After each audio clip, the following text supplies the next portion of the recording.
Welcome to Mindfulness for the Soul, your daily dose of mental health insights, with your host, John Silimparis.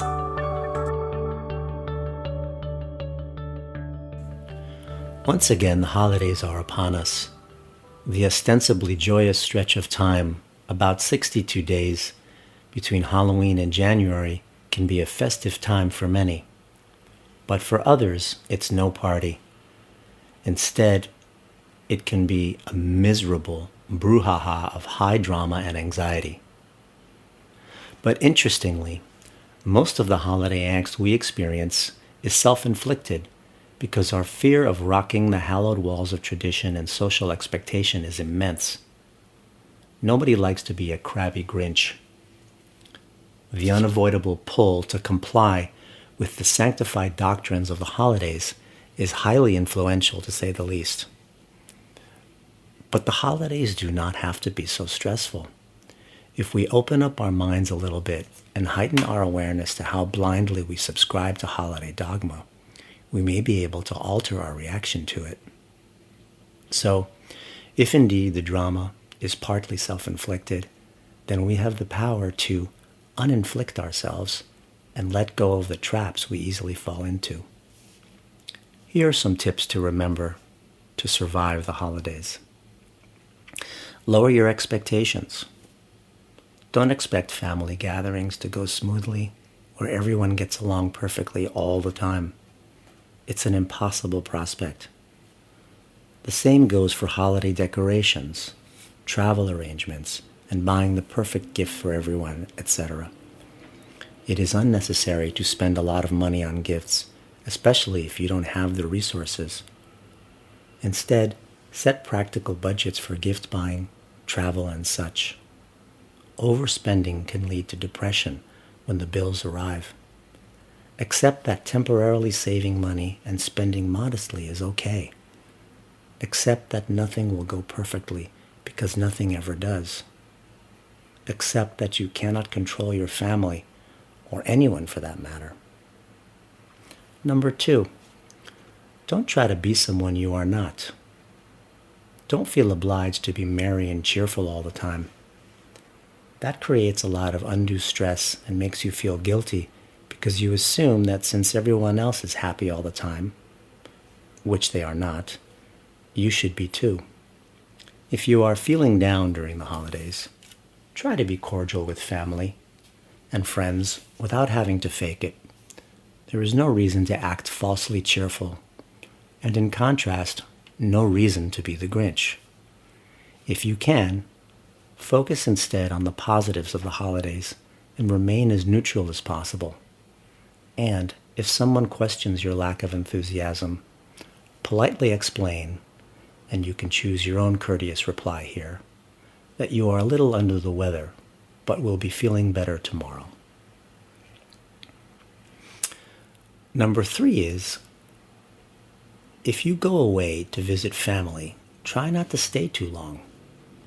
And if you can, and it won't insult your relatives, consider staying at a nearby hotel. This will ease the tension and give you a safe and neutral place to land each evening after a long day of socializing. And don't forget to take time for you. Perhaps you can turn it into a mini vacation. Also, do the same if family is coming to visit you. Try not to spend every minute of the visit with them. Carve out some alone time for you to recharge your batteries and to have some peace. Number 4, don't try to be a saint. Don't pretend you have a halo over your head. Don't say yes all the time when you really mean no.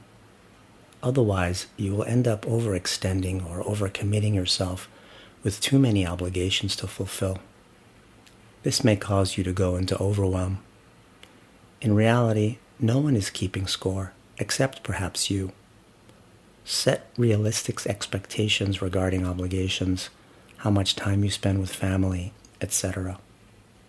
Set clear boundaries and limits with others about what you can and cannot do. It's okay to say no sometimes and decide that you cannot satisfy everyone all the time. It's okay.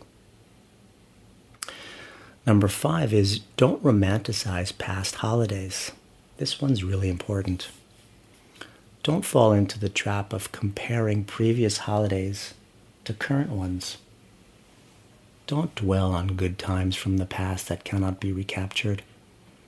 Since you are not going in that direction, there is no reason to keep looking back. Accept and acknowledge that as the years pass, rituals and traditions change, family members move away, loved ones pass, etc. Accept that every year it will be a little bit different, and that's okay. And also, be careful not to reflect back on the year too analytically or critically, especially if not much has changed and you think you have little to show for it. That could send you down a dark path of unnecessary regret. Number 6, don't set yourself up for failure, especially around ringing in the new year. Don't set yourself up for major disappointment by making too many big-ticket New Year's resolutions that never get met. Don't shoot too high for major changes in your life that are unrealistic. At first, try to aim for smaller and more attainable ones. For example, don't say, "I want to lose weight next year." That's too broad and not easily measurable. Say, by March 15th, 2020, I'm going to lose 10 pounds. Also, try writing the New Year's goals down on paper. The likelihood of you actually achieving them increases if you transfer the idea from thought to paper. Keep the list close to you and refer to it every day. And lastly, don't lose sight of the true message of the holidays. Many of us end up hating the holidays, partly because we forget the true nature of the season. In actuality, the holiday season is really more about reconnecting with friends and family and being good to each other. It's also about thinking of the less fortunate and perhaps inspiring gratitude in your own life instead of despair. The holidays have little to do with exotic spending, perfectionism, and looking happy all the time.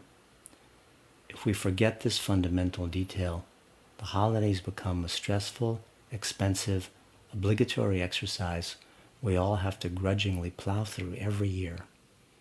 That does not sound like fun. Thanks again for tuning in to another episode of Mindfulness for the Soul. I wish you all a safe and stress-free holiday season. Good luck with it. This is John Silimparis, MFT.